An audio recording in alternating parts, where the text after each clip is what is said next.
আজকে দুপুরের মেনুতে রয়েছে পুঁই শাক, সেটাও রান্না করেছি কাতলা মাছের মাথা দিয়ে। আর এদিকে রয়েছে মুগ ডাল, পেঁপে দিয়ে করেছি সেদ্ধ মুগ ডাল। গরম গরম কোলাম রাইস, সাথে রয়েছে একটুখানি ঘি যেটা কলকাতা থেকে নিয়ে এসেছি, আর একটুখানি ফ্রেঞ্চ ফ্রাই করছি। এটাও হচ্ছে তোমার ওই ম্যাকেন্সের যে ফ্রেঞ্চ ফ্রাই সেটা। তো চলো এবার টেবিলে গিয়ে বসি। তো দেখো প্লেট নিয়ে চলে এসেছি টেবিলে, আর এই হচ্ছে ফ্রেঞ্চ ফ্রাই নিয়ে এসেছি। হুম, গরম। আজকে এরকম সাজগোজ দেখছো, আমার পুজো ছিল আজকে, পুজো করে এলাম তাই। হ, ঠিক আছে চলো। এটা হচ্ছে পেঁপে সেদ্ধ, ডালের মধ্যে দিয়েছিলাম মুগের ডাল। পেঁপেটা বেশ কচকচে আছে, মানে একদম সেদ্ধ হয়ে গলে যাওয়া আমি ওরম রাখতেও চাইনি। পেঁপেগুলো একদম গলে গেলে না একদম বাজে লাগে খেতে, তাই না? বাবা, অনেকগুলো লঙ্কাই তো পড়ে গেছে গো। থাক একটা, বেশি ঝাল হয়ে গেলে খুব অসুবিধা হবে। তোমরা অনেকেই বলেছো দিদি তোমার কথা শুনতে খুব ভালো লাগে, থ্যাংক ইউ সো মাচ। কারণ আমি তো বেশি খেতেও পারি না। আগে জানো তো আমার এই চ্যানেলটা না, মানে চ্যানেল ছিল, কি যেন করতাম, ব্লগিং। আমি না কথা ভুলে যাই জানো তো, আসলে এত কথা ব্রেনের মধ্যে আমার চলতে থাকে না, ভুলে যাই। তো আগে তো ব্লগিং করতাম, তা ব্লগিং করতাম কিন্তু মানে আমি কথা বলার মানে সময় পেতাম না, এই কাজ করছি ওই কাজ করছি, এটা দেখাচ্ছি ওটা দেখাচ্ছি। তারপর আমি ভাবলাম ধুর, আমার এই ব্লগিং করতে ইচ্ছা করছে না, এমন একটা কিছু করি যেখানে আমি মন খুলে কথা বলতে পারবো। তা তোমার দাদাই বললো যে তুমি এটা করো না, তোমার ভাল লাগবে, তুমি খেতে খেতে গল্প করবে, লোকের ঠিক ভাল লাগবে, যার খাওয়া দেখতে ভাল লাগবে সে খাওয়া দেখবে, যার কথা শুনতে ভালো লাগবে সে কথা শুনবে, তোমারও ভাল লাগবে, তুমিও দুটো কথা বলতে পারবে। আমি কিন্তু খুব বকবক করি, আর তোমার দাদা খুবই খুবই মানে শান্ত, একদমই কথা বলে না। আগে জানো বিয়ের পর পর এই নিয়েই ঝগড়া হতো বাড়ির মধ্যে, কি অশান্তি দুজনের মধ্যে, পন্ডিচেরিতে তখন থাকি। এমনি কথা বলো না কেন, কথা বলো কথা বলো। আর ও বলতো হ্যাঁ আমি ভাবছি ভাবছি এই বলছি। আচ্ছা কি বলছো, তাড়াতাড়ি বলো আমার সাথে কথা, নইলে কিন্তু আমি মেরে দেবো, এরকমও বলে দিতাম। খুব রেগে যেতাম, এ কি কথা বলো না। আর আমার পেটের মধ্যে প্রচুর কথা। ও বলছে তুমি বলো আমি শুনছি, আমি বলছি, বাবা আমি বলতে বলতে হাঁপিয়ে যাবো না, তুমি বলবে। সে কি ঝগড়া জানো না, শুধু চুপ থাকে শুধু চুপ থাকে। যাই হোক, চলো এবার খাই। হুম,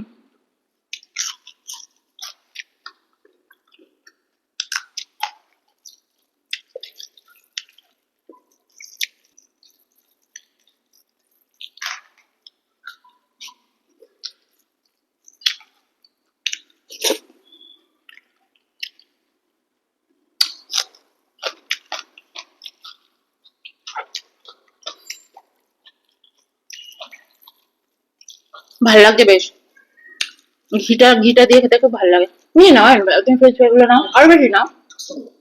তোমরা অনেকে বলেছো আমার কথা শুনতে তোমাদের খুব ভালো লাগে, আমারও কথা বলতে খুব ভালো লাগে। আমি বাস্তব জীবনে না লোকের সাথে এত কথা এখন আর বলি না, আগে খুব বলতাম।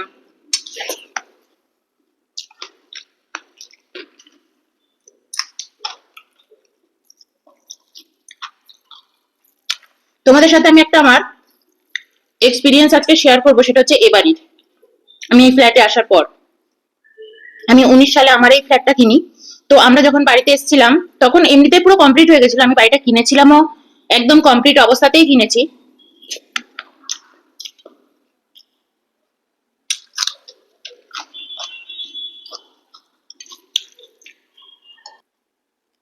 তো যখন আমরা এসেছি তখন আমরা এই বাড়িতে, আমার মনে আছে একসাথে আমরা 10 জনের মতন এসেছিলাম, মানে 10টা ফ্যামিলির মতো মানে এসেছিলাম এই বাড়িতে। তখনও বিল্ডার রয়েছে, কাজ চলছে বাড়িতে, একটু সল্ট নি। তো বিল্ডার রয়েছে বাড়িতে, কাজ চলছে। তো আমরা সেই সময় 10 জন এসেছি, 10টা ফ্যামিলি। তো ঠিক করা হলো বাড়িতে একটা ইয়োগা হবে, তো আমাদের উপরে পার্টি হলটা সেই সময় হয়ে গেছিল, কিন্তু পার্টি হল হিসাবে সেটা দিয়ে দেয়নি।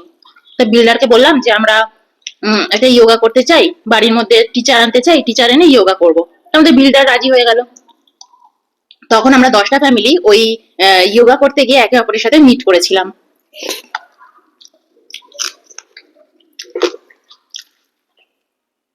আমি আর অয়ন দুজনেই ভর্তি হয়েছিলাম, কিন্তু দুজনে এক ক্লাসে ভর্তি হয়নি। ও আলাদা দিনে, আমি আলাদা দিনে।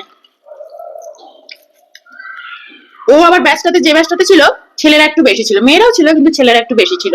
আর আমি যে ব্যাচটাতে ছিলাম সেখানে মেয়েরা একটু বেশি ছিল।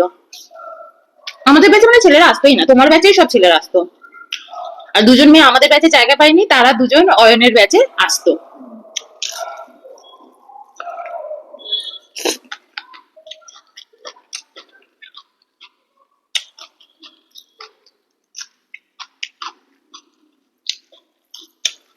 তো সেখানে আমার পাশের বাড়ি, আমার অ্যাকচুয়ালি দুই দিকের বাড়ি হচ্ছে তেলেগু, মাঝখানে আমি হচ্ছি বাঙালি। আনফর্চুনেটলি আমার উপরেও বাঙালি আছে, আমাদের এই পুরো ফ্ল্যাটের মধ্যে আমরা 10 জন বাঙালি মানে ফ্যামিলি, কিন্তু আমার এই দিক আর এই দিক দুজনেই হচ্ছে তেলেগু। আর তেলেগুরা খুব একটা সব সময় যে বাঙালিদের মানে অন্য এদের সাথে মিশতে চায় তা নয়। তো যোগা সেন্টারে গিয়ে গিয়ে আমার ওদের সাথে খুব বন্ধুত্ব হয়ে গেছে। এবার আমার পাশের বাড়িও তখন চলে এসেছে, দুই পাশের বাড়ি, ঠিক আছে। এবার ওরাও ভর্তি হয়েছে। তা ওরাও যায়, আমরা রোজ সকাল 7টার সময় যেতাম, রোজ যেতাম না, 3 দিন। তো ওখানে গিয়ে কথা বলতে মানে সবাই তখন নতুন এই বাড়িতে এসেছি।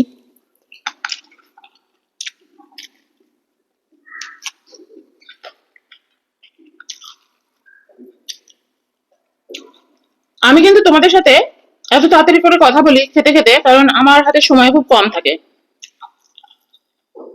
মনে হয় অনেক কথা তোমাদেরকে বলবো, কিন্তু আমি বাস্তব জীবনে কিন্তু সকলের সাথে খুব আস্তে আস্তে কথা বলি, ঠিক আছে। ধীর কয়েকদিন দেখলাম, তারপর মিশলাম, হুট করে আমি মিশি না, এটা আমার স্বভাবেই নেই। তো আমাকে দেখে আমার পাশের বাড়িতে যে থাকে একদম, এ একদম ইমপ্রেসড। মানে তোমরা যেন আমাকে দেখে ইমপ্রেসড হয়ে যাও না, যে দিদি তোমার কথাবার্তা দারুণ লাগে দারুণ লাগে। এও একদম ইমপ্রেসড হয়ে গেছে। মানে আমাকে বলছে তোমার নাম কি, তাই যে আমার নাম মৌমি, এরকম করে কথা বলা শুরু হয়েছে। ওর নামও আমি জেনেছি। তা ও হচ্ছে বিয়ের আগে তোমার ও ক্যাট ক্যাট নিয়ে পড়াশোনা করেছে, তারপর ও গুগলে চাকরি করেছে বিয়ের আগে, তারপর বিয়ে করেছে, চাকরি বাকরি ছেড়ে দিয়েছে। তো বুঝতেই পারছো ও হচ্ছে কি কিরকম বলতো, ও হচ্ছে তেলেগু ব্রাহ্মণ। ওরা একদম ননভেজ এগুলো কিচ্ছু খায় না, কিন্তু ওরা পেঁয়াজ রসুনটা খায়। হুম, দাম না এনা, মানে বলতে পারো এখানে তেলেগু ব্রাহ্মণদের হেভি সম্মান।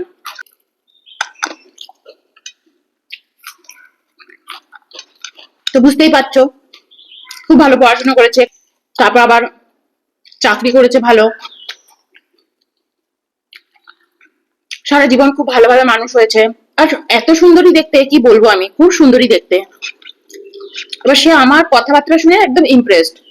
তা কয়েকদিন বাদে, তখন তাও 1 সপ্তাহ হয়ে গেছে, 1 সপ্তাহ বাদে যখন আমি নিচে আসছি একসাথে দুজনে লিফটে করে, তখন আমাকে বলছে যে ও এমনি কারোর সাথে মেশে না। তো আমাকে আমার কথাবার্তা শুনে আমার মতন মানুষকে দেখে ও আমাকে বেস্ট ফ্রেন্ড পাঠিয়ে ফেলেছে, ঠিক আছে। আমার মনে তুমি আমার বেস্ট ফ্রেন্ড। হুম, আমি তো সহজে বেস্ট ফ্রেন্ড পাতানোর লোক নই, কারণ আমি জানি আমি জীবনটাকে কিভাবে দেখেছি। আমি কারোর কথা তো ভুলিও না। আমাকে কেউ তেল মারলো বা আমাকে কেউ কিছু বললো, আমার কথা ইমপ্রেস করা যায় না। অনেকে বলে আমি খুব স্বার্থপর, মেবি হতে পারে, কিন্তু আমার ভিতরে ফিলিংস খুব কম। আমিও জানি আমি লোকের কোনো ক্ষতি করি না, আর আমাকেও কারোর কোনো ক্ষতি করতে আমি দেবো না। আমি লোকের প্রতি, সকলের প্রতি দুর্বলতা আমার খুব কম, এটা আমার রয়েছে। তো হেভি ইমপ্রেস, আমাকে বলেই দিয়েছে যে মমি তুমি আমার বেস্ট ফ্রেন্ড। দুটো ওর মেয়ে রয়েছে, দুটো বাচ্চা রয়েছে, ওর আমার চিন্তা ভাবনা সবকিছু ভালো লেগেছে। ওর মনটাও কিন্তু অনেক বড়, এমন নয় যে ও অন্যরকম, কিন্তু আমার ওকে খুব ভালো লেগেছিল, চিন্তাধারা সবকিছু। কিন্তু আমি ওকে কখনো বলিনি বেস্ট ফ্রেন্ড, ঠিক আছে। দিন গেছে, মাস গেছে, আমাদের বাড়িতে দাও, আমি আগে পুঁইশাকটা নিয়ে নিয়েছি পুঁইশাক। তো ও এতটাই ইমপ্রেসড, ও কিন্তু এই বাড়িতে সবাইকে বলতো যে মৌমি আমার বেস্ট ফ্রেন্ড। তার দিন গেছে, মাস গেছে, ঠিক আছে, করোনা এসছে। আমি যাকে যা বলছি ও সবকিছুকে হ্যাঁ বলছে, বলছে দারুণ, তুমি তোমার মৌমির মধ্যে আলাদা পার্সোনালিটি, মৌমির প্রতিবাদ আছে, মৌমির ঠিককে ঠিক বলে, ভুলকে ভুল বলে।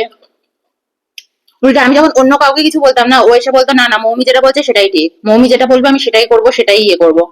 আমরা একসাথে মর্নিং ওয়াক করতাম, তখনও বলতো যে মৌমি তুমি আমার পাশে থাকবে, তুমি যদি আমার পাশে থাকো না আমার খুব শক্তিশালী লাগে নিজেকে। যখন করোনা এসছে তখন একটা সমস্যা হয়েছিল বাড়িতে, আমি সেটা নিয়ে ডিটেলসে গেলাম না, কারণ আমি এখন সেই বিষয় নিয়ে কথা বলছি না, আমি অন্য বিষয় নিয়ে কথা বলতে চাইছি, সেটাই বলবো। সেই সময় আমাকে এই বাড়িতে এমনিতেও সবাই খুব এমনি মানে, আমি একটা কোনো কিছু বললে, কোনো কিছু ইয়ে করলে মানে। তার সাথে অনেকে আমাকে অপছন্দও করে। তা সেই সময় কথা বলছি, একটা ডিসিশন নেওয়ার বিষয় এসেছিল। সেই ডিসিশনটা ও নিয়ে নিয়েছিল, আমার ওই বান্ধবী। আমি ওকে আলাদা করে খুব বলেছিলাম, তুমি যেটা করতে চলেছো এটা ঠিক নয়, এটা করা ঠিক নয়, আর তুমি এরপর খুব পস্তাবে এটা করার জন্য, আর আমি এটা করতে দেবো না তোমাকে। আমার বন্ধু হয়ে তো আমি করতে দেবই না, আটকাবো। ও আমার উপর এত রাগ করেছিল, ওর এত খারাপ লেগে গেছিল। ও আমাকে সেই সময় একটা কথা বলেছিল যে মৌমি, তুমি আজ তোমার খুব অহংকার, তুমি আজকে যে জায়গায় নিজেকে ভাবো না সেখানে আমি তোমাকে তুলেছি। এই যে তোমরা বলো না দিদি তোমাকে আমরা হেভি ভালো লাগে, হেভি ভালো লাগে, যখন মানুষের নিজের উপর কোনো আঁচ আসে না তখন মানুষের আর হেভি ভালো লাগে না, ঠিক আছে? তো আমি ওকে যখন বারণ করলাম যে তুমি এটা করো না, সমস্যা হয়ে যাবে, কেউ তোমাকে কিন্তু ভালোভাবে নেবে না, যখন এই জিনিসটা ফেলিওর হবে না খুব সমস্যা হবে, তখন আমাকে বলেছিল মৌমি তোমাকে আমি তুলেছি, আমি তোমাকে হেভি রেসপেক্ট করে উপরে তুলেছি, তোমাকে তুলতে তুলতে না লাই দিয়ে দিয়েছি, মাথায় উঠে গেছো তুমি। আমাকে এই কথাও বলেছিল। আর যেহেতু ওকে আমি এটা ওটা খাবার শেয়ার হতো, ওকে আমি আমার বাঙালি খাবার খাওয়াতাম, ও আমাকে আমার তেলেগু খাবার খাওয়াতো, ও কিন্তু আমাকে খুব ভালোবাসতো, সেখানে কিন্তু কোনো আমার সন্দেহ নেই। তা দেখো এবার তোমাকে দিয়ে দিই খাবারটা। তো দাঁড়াও শাকটা আগে খেয়ে দেখি কেমন হয়েছে। হুম, ভীষণ কাটা, জানো ছোট ছোট কাটা হয়ে গেছে। তা যেহেতু ওকে আমি খাবার শেয়ার করতাম, তো বিকেল বেলা মনে আছে অয়ন, সেই বিকেল বেলা এসে আমাকে সমস্ত কিছু প্লেট বাটি যা যা ওর বাড়িতে ছিল ওগুলো কিন্তু একদিনে দেওয়ার কথা ছিল না, ও নিজের মতন করে পরে দিত। ও সবকিছু আমাকে রিটার্ন করে দিল। তখন আমি বুঝলাম যে ও আমার সাথে আর মিশতে চায় না। কেন মিশতে চায় না? কারণ আজকে আমি ওকে ভুল বলে ফেলেছি যে এই কাজটা তুমি করো না, তুমি ভুল পথে যাচ্ছ। যতক্ষণ আমরা অন্যকে ভুল বলি আমাদের ভাল লাগে, কেউ যখন আমাদের ভুল বলে তখন আমাদের আর ভালো লাগে না। আর ও তো তখন পুরো উঠছে, ঠিক আছে। সেই সময় সবাই ওকে সাপোর্টও করেছে, ও যে ডিসিশন নিয়েছে সবাই সে পথে চলেছে।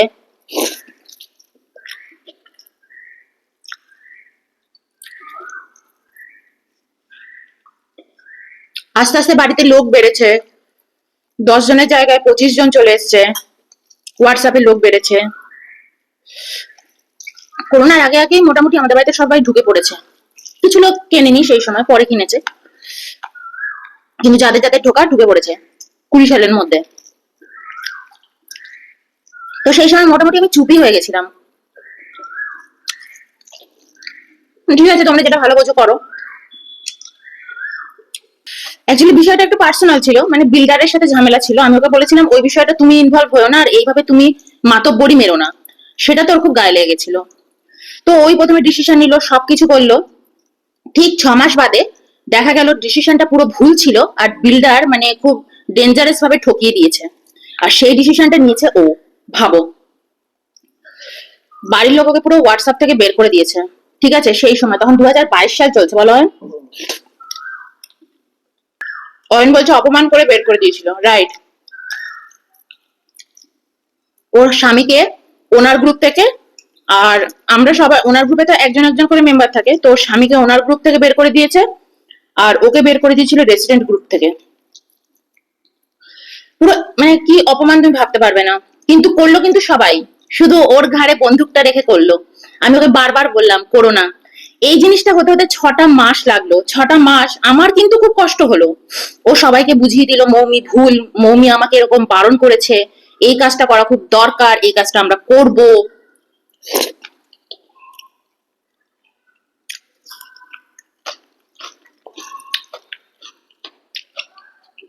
মৌমির খুব বড় বড় কথা, ওকে আমরা মাথায় তুলে নিয়েছি।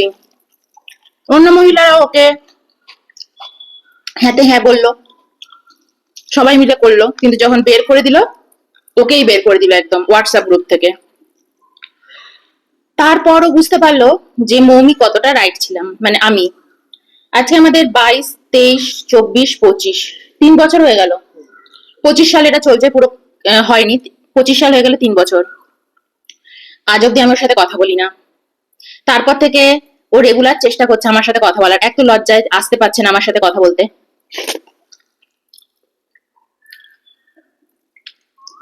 এখনো বারান্দায় এসে এসে দাঁড়ায়। একবার যদি আমার গলা শুনতে পায় না, বারান্দায় গেছি, দৌড়ে দৌড়ে আসে, এসে চুপ করে দাঁড়িয়ে থাকে কোনো না কোনো ছুতোয়, এক না জামা কাপড় মেলছে, এক না এটা ওটা করছে।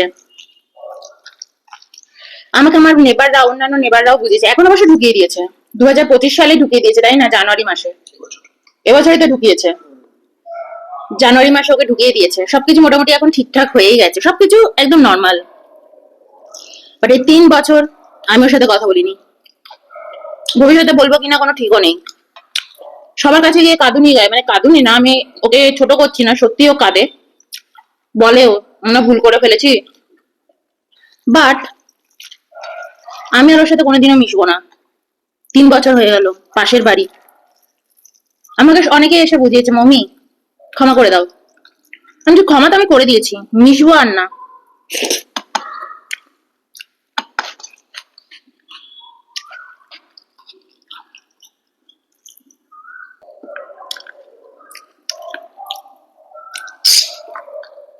আমার কিন্তু সত্যি সত্যি ওর প্রতি দিয়ে একদম মনই উঠে গেছে।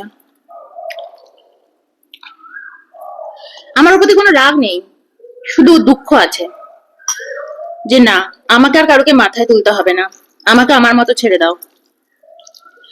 তো এই কারণে আমি আশেপাশে কারোর সাথে খুব একটা মিশি না। তোমাদের সাথে কথা বলি, তোমরা আমাকে আজকে গালাগালি দেবে, কালকে যদি চলে যাও নতুন আরো 10 জন আসবে, আমার ভিডিও দেখবে, আমার কথা শুনবে, তারা আবার যখন মিল পাবে ভালোবাসবে, যখন অমিল পাবে আমাকে ছেড়ে দিয়ে চলে যাবে। কিন্তু মনে রেখো, আমি সর্বদা সঠিক কথাই বলবো, আর তোমাদের সঠিক পথই দেখাবো, দেখাবই। যে বিষয়ে আমার কোনো নলেজ নেই, আমি জ্ঞান মাপতে যাব না। কিন্তু মূর্খ বনতে কতক্ষণ লাগলো? তোমাকে না জীবন শিক্ষা দেবে, বইয়ের পাতা থেকে তুমি কোনো শিক্ষা পাবে না। অফিসে গিয়ে কাজ করো, সেইটুকু শিক্ষা তোমাকে বইয়ের পাতা দেবে, জীবনটা চালানোর শিক্ষা বইয়ের পাতা দেবে না, এক্সপিরিয়েন্স দেবে। যখন বইয়ের পাতা শেষ হবে, বন্ধ করে দেবে বইটা, তারপর থেকে শুরু হবে তোমার জীবনের এক্সপিরিয়েন্স। ও ফার্স্ট ক্লাস ফার্স্ট, ওর লাইফটা দেখে শিখবো, কিচ্ছু শিখতে পারবে না, দেখবে সব ডাম্বো, কিচ্ছু জানে না জীবন সম্পর্কে। শুধু বিবেকানন্দ আর নেতাজি বই পড়েছি, বিবেকানন্দর বই পড়ছি, নেতাজির বই পড়ছি, হাতে নিয়ে ঘুরছি।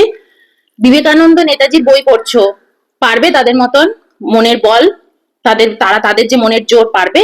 কিছু করতে পারবে না, পার্লারে গিয়ে বসে থাকবে সেজে গুজে।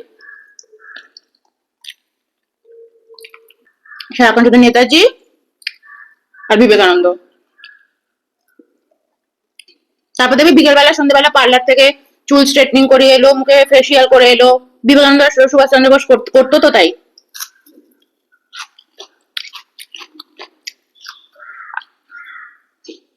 একদম এদের কথা শুনবে না, একদম এদের ফলো করবে না। তাতে তোমরা আমাকে হিংসুটে বলো, কুচবি বলো, আমার কিচ্ছু ফারাক পড়ে না।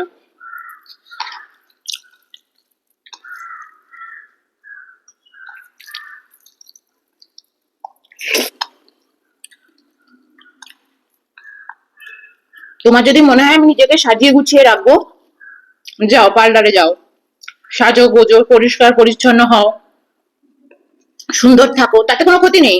দিদি আমরা কি তাহলে সাজবো গুজবো না, পার্লারে যাবো না? অফকোর্স যাবে, আমি যেতাম না? আমিও যাই, আমি তো চুল কাটতে যাই, আমি হাবিবসে যাই চুল কাটি, আমি কই না? আমি পার্লারে যাবো না বলে তোমরা পার্লারে যাবে না তা না, কিন্তু আমি কাকে মানছি, কার উসুলটাকে মানছি, সে বলছে বড় বড় কথা, কাজে সে নয়, এমন লোককে একদম মানবে না। বা সবসময় বেশ আমার মনের মতো করে কথা বলছে, আমি যা করছি সেও তাই করছে, তার থেকে তুমি কি শিখবে? পয়সা কি করে করতে হয় তাও পারবে না এদের থেকে শিখতে।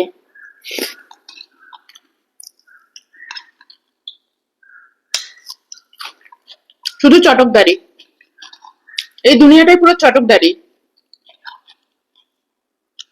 পার্লারে যাচ্ছে, সাজছে গুজছে ঘুরছে, মুখটা পুরো প্যাঁচার মতো, মনে শান্তি নেই।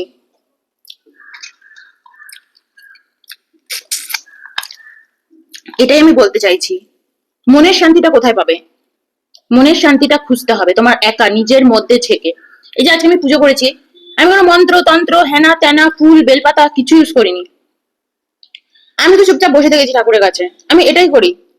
আমার যখন কোনো কিছু হয় না, আমি চুপ করে শুধু বসে থাকি, জানি না ওটা মেডিটেশন না অন্য কিছু, আমি চুপ করে বসে থাকি, ভাবতে থাকি কি ভুল করলাম কি ঠিক করলাম। মাঝে মাঝে মাঝরাতে উঠেও বসে থাকি, চুপ করে বসে থাকি, কি বলবো কি করব জীবনে। এর জন্য আমি খুব অল্পতে খুশি, খুব অল্পতে খুশি।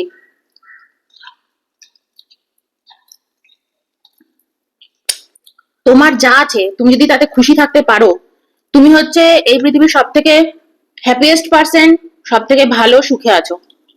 জীবনে যেন কিছুই নেই। অঞ্জলি জুয়েলার্স, তানিশ রোজ গয়না আনছে আর দেখাচ্ছে, ব্যাস। দিদি দাদা কি ভালোবাসে তোমাকে, যত দামি গিফট দাদার তত ভালোবাসা। তোমাকে দেখতে যাচ্ছ বাস্তবে সত্যি ভালোবাসে কিনা। আর যখনই তোমরা এইসবে ফাঁসবে না, ব্যাস গেলে 12টা বেজে গেল। আমি কি ভালোবাসি বলেই তোমরা ভালোবাসবে এমন না, কিন্তু সত্যিকারের সুখ শান্তি কোথা দিয়ে পাবে তোমরা, তাই না?